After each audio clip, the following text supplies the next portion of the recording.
Hi friends, welcome to my channel. आप कितने genius हैं। आज मैं आपके लिए लाया हूँ 5 पहेलियाँ। हर पहेली के लिए आपके पास वक्त होगा 10 सेकंड का। कमेंट्स बॉक्स में जवाब दें।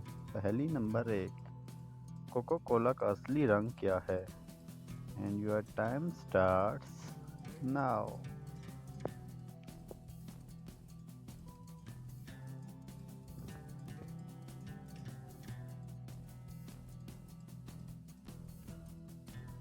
इसका जवाब है सब्ज, यानी कि ग्रीन। पहेली नंबर 2, क्या आप जानते हैं पूरी दुनिया में कितनी दौलत है?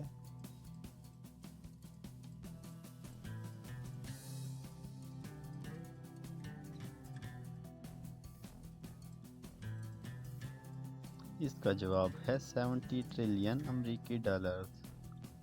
पहेली नंबर 3, वो कौन है जिसकी एक टांग और 3 आंखें हैं और हर कोई इसका हुक्म भी मानता है?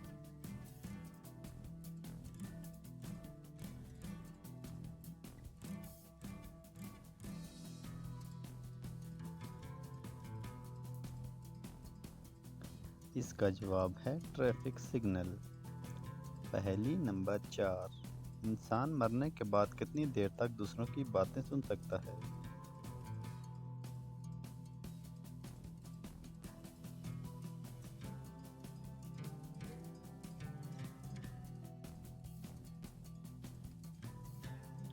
इसका जवाब है 1 घंटे तक।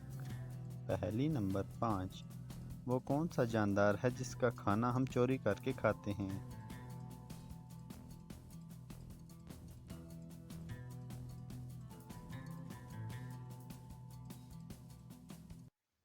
इसका जवाब है शहद की मक्खी। तो वीडियो अच्छी लगे तो लाइक करें और कमेंट सेक्शन में ज़रूर बताएं कि आपको कितनी पहेलियों के जवाब आते थे।